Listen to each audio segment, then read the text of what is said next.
Hi everybody, it's Az here from HeelvsBabyface with AZCHATS episode 55 already. Quick recap if you're new to the AZCHATS vids. They are more podcasty than visual. They are a feast for your ears as opposed to your eyes, so you can step away from the keyboard and get just as much out of the video as if you stood here, sat here, hands stood here, staring at the screen. Now, today's topics, I'm going to get right to it, you know. No procrastination at the beginning. He says procrastinating. Straight into this one. As the title says, is Legion a beta test? That's beta test if you're American. Just FYI, I'm going to refer to it from beta test from now on, because I'm English. It's how we say it over here. And if you've got a problem with that, I'm sorry, I can't make your penis grow any bigger. Is Legion a beta test for the World of Warcraft for WoW's final expansion? Now, there's actually quite a lot of evidence to back this up, so that's why I'm going to go through this.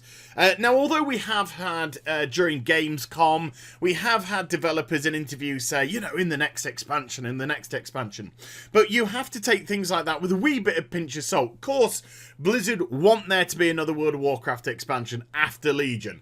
You know, I'm not trying to, like, cause widespread panic here or get everyone like, oh my god, it's coming to an end, it's all over, holy shit, Jesus! Not trying to get any of that going. Of course, the developers want there to be more expansions after Legion, but I think they're now coming to a situation where they're understanding that maybe WoW has, well, certainly less days in front of it than it has behind it, and maybe the time on World of Warcraft is more finite. Remember, there are a lot of other projects going on at Blizzard. Before I even deal with the World of Warcraft stuff, there are more projects going on at Blizzard that are proving really lucrative. So much so, especially when you look at something like Hearthstone, they are starting almost to compete with the World of Warcraft, and at the same time, the development costs around it are so much cheaper, which of course means more profit, which means more money for them, which means yay, happy times. Because of course we now deal in a day and age where customer, you know, don't really bother about that. They're just worried about what's in a wallet, how much money we can get per person, per head that play our games. So if a game is cheap to make and makes a staggering amount of profit, they would rather go down that avenue, which they've already stressed. They have stressed, you know, we're probably going to go away from stuff like World of Warcraft and feature and focus on smaller, more compact games that could turn around big profits. You know, I started off this video on a big high, so all those Blizzard fans that came in and sort of like, yeah, oh fuck. Kind of already in that position, sorry. But we have to look at it, look at this from a World of Warcraft perspective as well. So let's go back in time before we go forward to see where we kind of get to this conclusion. Well, when I say we, I'm using the royal we. This is my kind of thesis here, okay.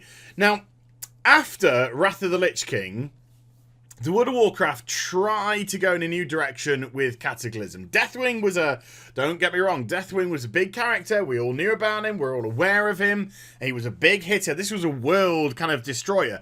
But they focused so much of their efforts on actually revamping the world, redoing all the quests in the world. They kind of forgot the game had an endgame. They really did. They kind of forgot that WoW actually had an endgame and people at level 85 really would like to do stuff.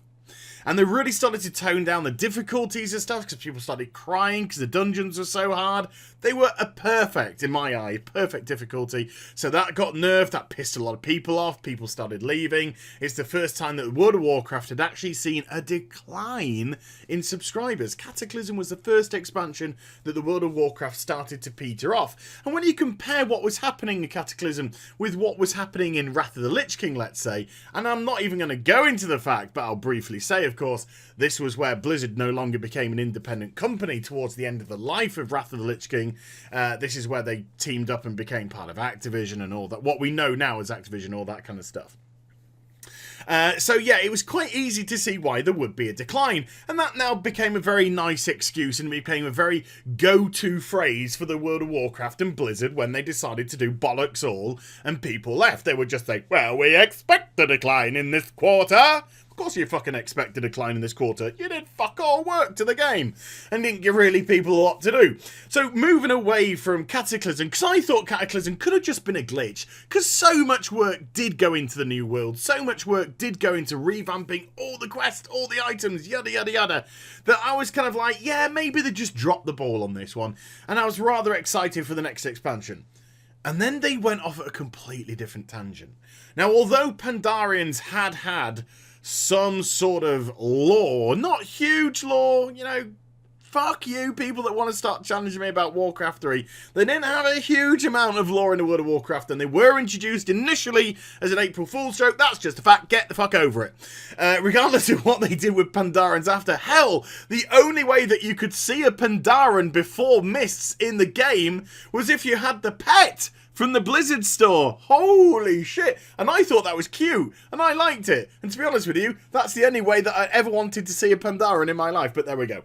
But they decided to try and go off a completely different tangent with Mists of Pandaria. So we got a new continent added to Azeroth, and we suddenly had this new race of morbidly obese, fat, lazy, do-nothing pandas that just like were like, hey, sort all our fucking problems out for us, and we're gonna do nothing, yay! Apart from Taranzu.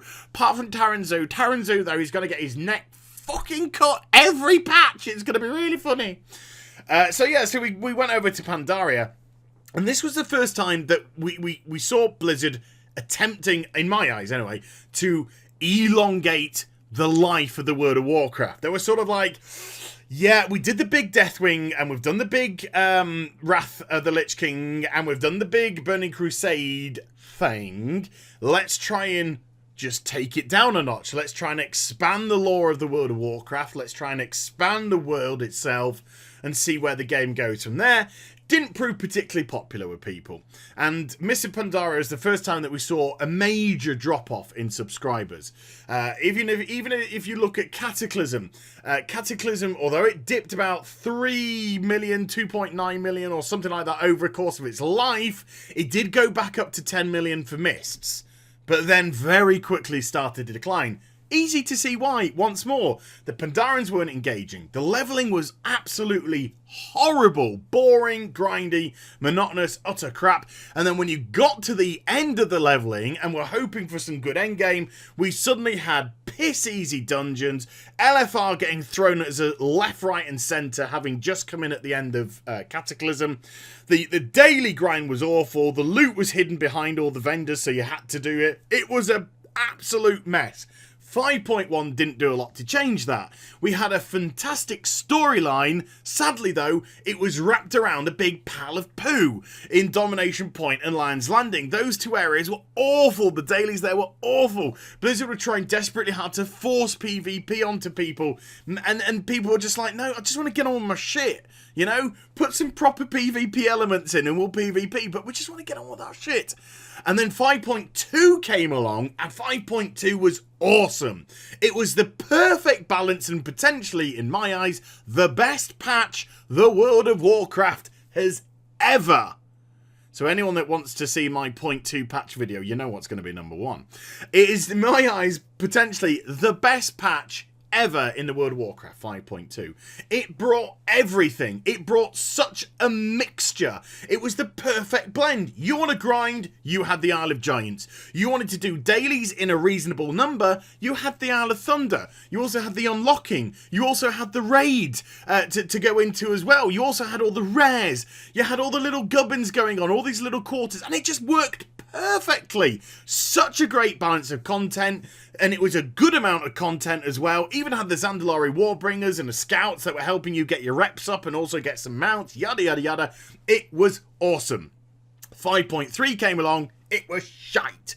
It was utter horrible grindy nonsense was 5.3, and something which we kind of see a lot more now in Warlords of Draenor. We'll get onto that very shortly indeed. 5.3 really missed the mark. So 5.4, because we started to see another decline in subscribers because they were dropping off, and only 5.2, for all its good, for all the greatness that it brought to Mists, it sadly couldn't do anything to get people back to the game. It plugged the leak Although it plugged the leak, it was just literally stopping people from going as opposed to bringing people back. And that was a big job. It did a wonderful job, and there's nothing wrong with that. But 5.3 came, it was shite. And then people started leaving again. 5.4 comes along, and we're getting a bit excited. We have a new thing completely in the World of Warcraft. We suddenly have a sandbox area. We hadn't experienced anything content-wise like this before, and it definitely seemed to go against everything that they'd planned for Mist. So I do think Timeless Isle was made after we could have gone 6 months into Mists of Pandaria before this idea was thought up. I do not think this was a planned idea at the start of the expansion, because it really was so different and so out of the box compared with what we had with the daily nonsense of the previous patches. Not 5.2 though. So we had that as well. So we had this great little Timeless Isle, but the balancing was all wrong. It was horrible. It was like you had this brilliant area, and it had some lovely little nuances, but the whole concept, they fucked up all the gear. They had the gear tuned so badly that on day one, and I played 8 hours of Timeless Isle on day one of 5.4's release, walked away with 56 epics. Unbelievable. So it wasn't just my character that was getting extra gear and all that kind of jazz. It was my ults, who I thought I was going to be working on. And I remember doing a stream a couple of days before 5.4's release, and I was saying to people in the stream, hopefully I'll get about 3 or 4 pieces of gear in 2 or 3 weeks for Funtime Frank, start working on getting his item level up. And yet on day one, I think I sent 9 items to Funtime Frank, because they're all of course bind on account as well. So not only did I get stuff for me, it was Funtime Frank, it was my hunter, it was my priest, it was my mage. Everybody got epics, and that really took a lot away from Timeless Isle, because everybody got sus so quickly. There wasn't really that, sort of incentive, unless you wanted to grind the horrible Emperor Shaohao rep to stay on board. So it kind of got a bit old, bit quick, because that side of matters had gone. And then we had the awful, awful drought. The 14-month drought in content. It was ridiculous. For a company to give you 14 months of no content when you pay a subscription is just, it kind of verges on immoral. But, what's morality when it comes to making money? It's nothing. It's a word. It's a word that nobody cares about in business. Morality, money. That's the M word. That's, morality, money. Which one? We'll take the money, thank you very much. The morality can go out the window. So we had this awful, awful drought. So although Timeless Isle was a great piece of content, it started to get really old really quickly. Time went on.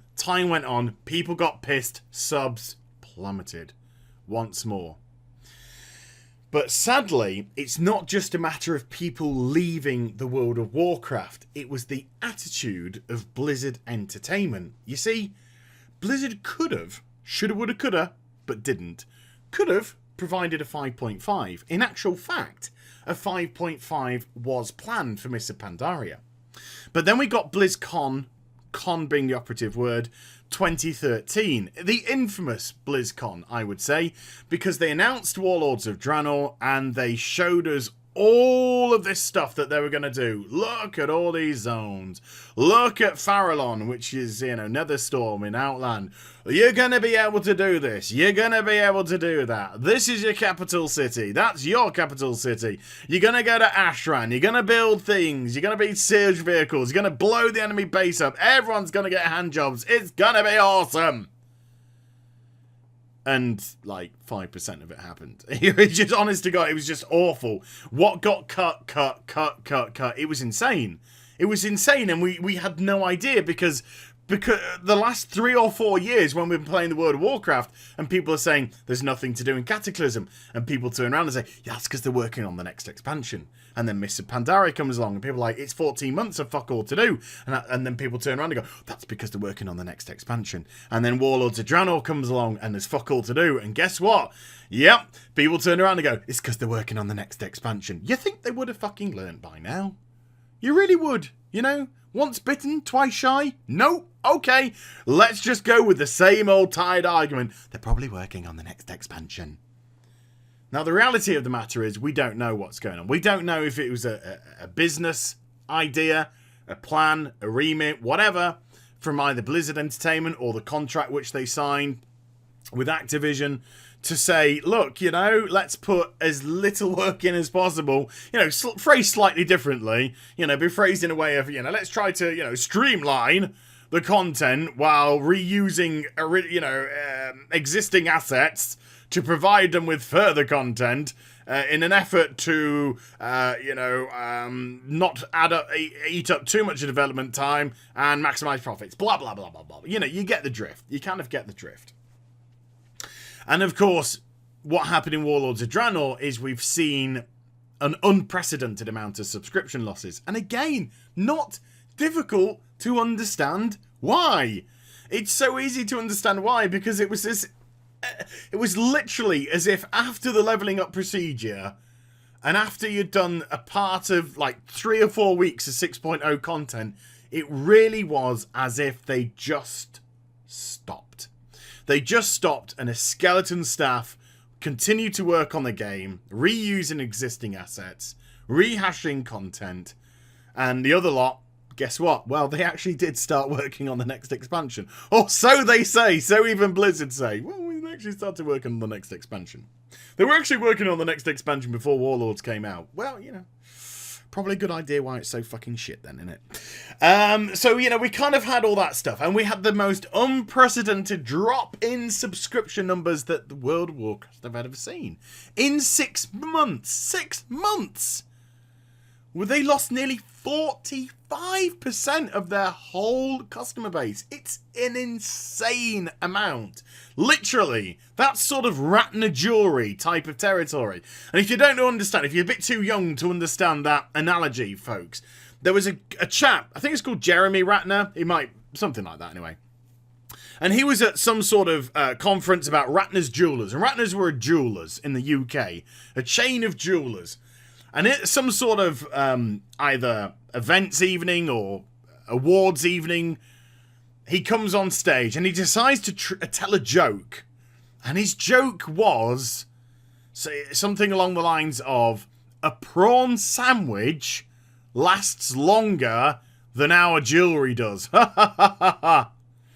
It caused the business to collapse almost overnight.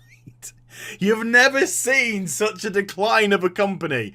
If you want to go and Google it, by all means Google it. It is an amazing story. One sentence killed the company. Well, in the World of Warcraft, 6 months of Warlords had pretty much killed the World of Warcraft franchise. In as much as not WoW is dead and all that. Oh, WoW is dead. WoW's nowhere near dead. But in as much as the interest levels had gone from the game. What used to be such a revered brand, World of Warcraft, which said, great game, awesome content, bollocksy great fun.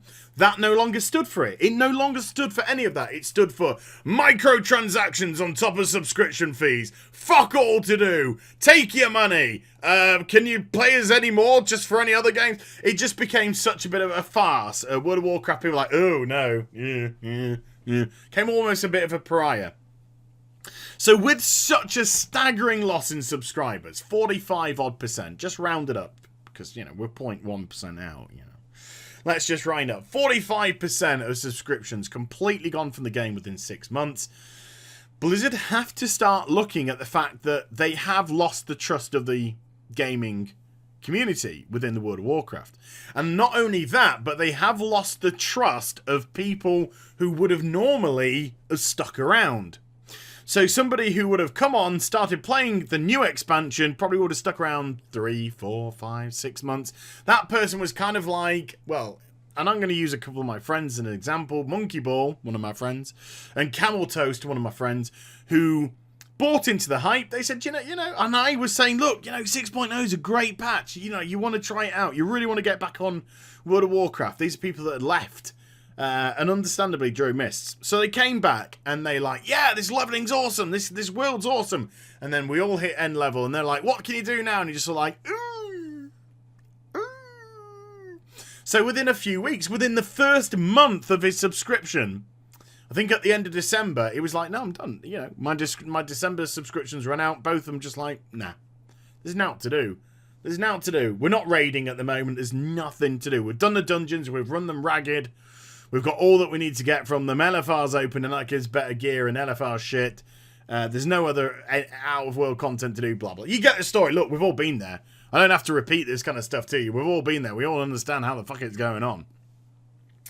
And so this is where we are. We're at a situation where they lose so many subscribers so quickly, they're just like, is WoW not coming to the end of its life? Because even when Blizzard decide to stop making content for the World of Warcraft, I can guarantee you the servers will probably stay open. And the subscription fee will likely still stay in place. Or even if the subscription fee is released, then, you know, potentially there'll be other ways, microtransaction-y ways of still continuing on in the World of Warcraft that will involve shelling out money, because it is a cash cow. It is an absolute golden goose, and they don't want to let go of that golden goose, even though the community is losing faith. They need to find ways to kind of revamp it. So if they think, look, maybe the time has come. It's an old game. It's 11 years old this year. It's an old game. Even though it stands up very well, even though it can still look contemporary, even though it can still give everything a run for its money when things are done right, it's still an old game. And maybe they're thinking, yeah, do you know something? Maybe Legion, we shall beta test it as a potential final expansion. And the reason why I say this is we just have to look at what they said. And bearing in mind, people, that they said we didn't even announce everything because of what we did at Warlords. And we don't want to have that shit on us again. We only announced certain things which are coming. There are more things. But lore-wise, and this is the essential part, lore-wise, what they announced was insane. Absolutely insane. I'm just going to reel some stuff off lore-wise that was announced for this new expansion, this upcoming expansion. And the reason, and I'll talk to you afterwards about why this is so important. Illidan is making a return. We've all heard the joke now. In case of subscription loss, break glass, and then you had the picture of Illidan in this crystal prison. Gul'dan with the hammer smashing the glass. Come on, out you come. Sub numbers need to get it back up again. We had the instant return of Gul'dan. Now, this is quite a biggie, because normally when people get, twatted off into the sunset at the end of the expansion, we normally go off to something completely different while they start plotting their nefarious schemes. Alright. So suddenly Gul'dan makes an instant return. No South Seas expansion. No, let's start dealing with Queen Ashara and the old gods. None of that. No. Gul'dan is back immediately, which means, of course, the return of the Legion. The Legion are invading Azeroth. One of the big apocalyptic events prophesized within the World of Warcraft. This is like one of the end days events. Now, the reason why this is so important is it's so difficult when you do an end day event, and Supernatural Season 5 to Season 6 show exactly that sort of transition. When you do an end days event, it's so difficult where to go next and keep that tempo. Where to go next and keep that level up. Where to go next and keep that threat. Because then you start to have to escalate higher and higher and higher, and we get things a little bit daft. And with the return of the Legion, you can guarantee there's going to be big Legion names returning. We could receive Kil'jaeden. I will receive you into the Legion, Kil'jaeden. Kil'jaeden is a very likely candidate to turn up during Legion. But also, should Legion go tits up, let's say Legion just falls flat on its asshole and people are just like, and I'm not for one moment suggesting any reason why it should. I'm just saying if it came out and it was wank and people just like, fuck off. Because of how they responded to WoD, they would drop the game like it was a hot potato. And so Blizzard could quite easily say, we've got the Legion, just throw Sargeras as the final boss. They could literally throw Sargeras out there as the very final boss to 7.3, 4, 5, whatever it may be.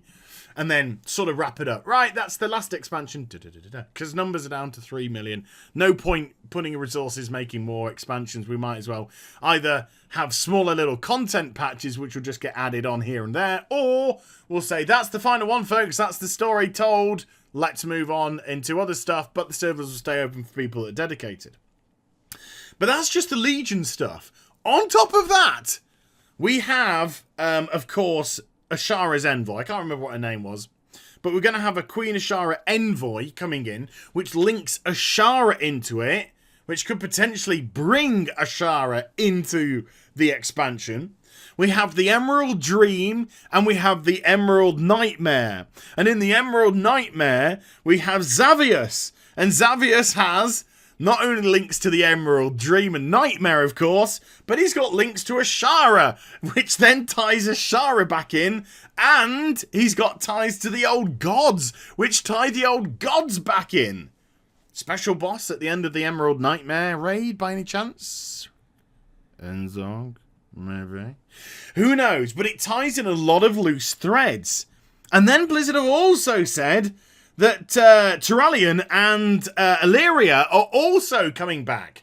Now, these two people haven't been seen lore-wise in the game at all, in the World of Warcraft at all. These people went AWOL after Draenor exploded, and we have the fragment which is now Outland. Khadgar and people like that managed to come back through the Nether to you know, chill out in Shatrath. But Illyria and Turalyon were never seen again. Were never seen again. So Blizzard said they are going to make a return. They've probably been shagging for 10 years, 11 years, haven't they? Just been bonking away in the Twisted Nether. They're going to come out with a fleet of children and a big, you know, I don't know, mortgage and stuff like that. But they haven't been seen in such a long time. These are loose threads. All these are massive, massive loose threads that if you tied them all together, you've essentially dealt with every aspect of World of Warcraft lore. Oh yes, then I forgot, we're also going to be dealing with the Titans in this expansion as well, apparently. So you add the Titans on top of this. The Titans can only be involved, really, if they're going to get stuck into the old gods as well. Everything's linked together. It's like everything's come to a full-on conclusion with story threads. Anything after this would have to be tying up loose ends. So let's just say Legion is a massive success. Then they can say, right, well, we're holding Ashara back. Pull back Ashara. We'll have our envoy. We've got Xavius. We've got those links there. We deal with this threat. Then we go South Seas and deal with Ashara and the rest of the old gods, if it's a success. So there's plenty of things that they can do if Legion is a success. But if Legion is a failure, this is almost like the perfect wrap-up point. The absolute perfect wrap-up point for all the stories. They can just go, done. Done. Done and done, people. Done and done. But we'll keep the game open and we'll keep the subscription fees going. So you can still log on to the World of Warcraft and pay. But this is it as regards to content. Now, I have to stress this. Stop. Don't panic. No, you know, this is not like a fan theory about what could happen. This is just looking at logically where story's going. Never mind the fact, let's deal with artifact weapons. I'll briefly deal with artifact weapons. The biggest weapons that you could ever get in the World of Warcraft have been given to you immediately. Where do you go from there? You can't go into a next expansion and say, I've got my Ashbringer. I'm going to dump it now because I've got this wooden stick with 10 more stats because it's better. You know, you can't do stuff like that. So it's all a bit... It's just a perfect drop-off point should they want it to be that way.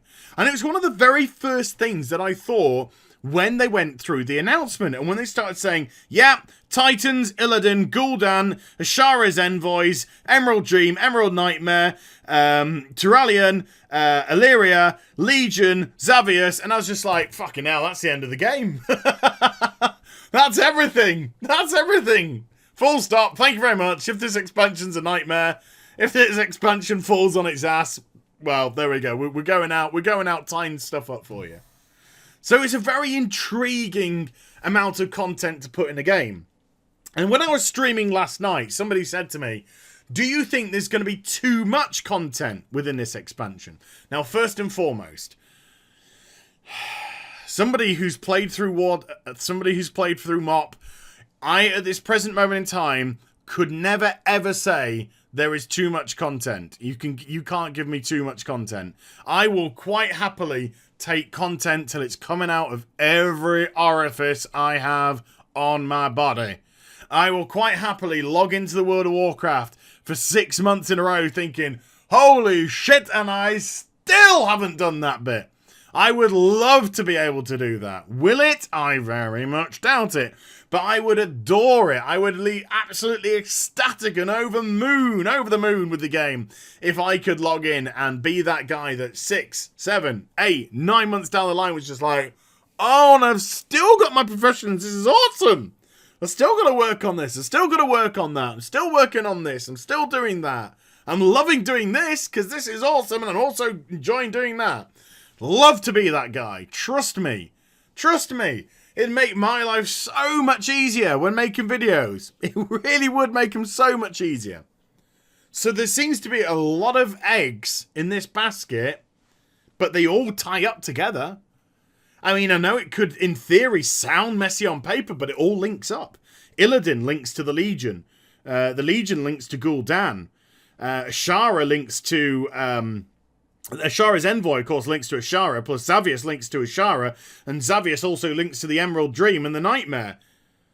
So it all kind of ties together. And Turalyon and Illyria tie in, kind of, with Khadgar and Gul'dan because of the way that they were fighting on Draenor. We've just come from an opposite timeline version of Draenor. It does all tie together. It does all kind of fit in. It might not be the... the most gorgeous jigsaw we've ever seen, but it all fits together and it creates something. So, do I think this will be the final expansion? Let's just say that. No, I don't think this will be the final expansion, but I do think it's a very intriguing blueprint, beta test, for what an end expansion for the World of Warcraft could be. And it's also a great blueprint for if shit goes wrong, how they can so easily tie up the game like that. Just tie it up. Boom. Done. Done and done. Let's focus on other projects when we can still make a buck from people who want to continue playing game. There's nothing wrong with people if they did want to continue. I don't think this will be the final expansion. I do think stuff will go elsewhere. But the big thing is, folks, the big thing, this is all in only one person's hands, or one entity's hands, and that's Blizzard. Blizzard are the ones that create the content. Blizzard are the ones that provide it to us. And they can go around to their blue in the fucking face saying, yes, we're proud of Warlords of Draenor. Yes, we think there's a ton of content to do in Tanaan Jungle. Yes, we think Tanaan Jungle's a success. They can come out with all this bollocks, but they know it's not true. They know Tanaan's a fucking mess. It's it's just a monotonous, grindy piece of crud. They know that Warlords is an absolute fuck up.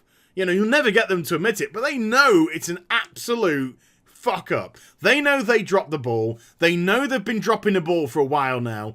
They've seen what the community can do reaction-wise, and boy, the community came out vehemently with this expansion. They were just like, fuck you.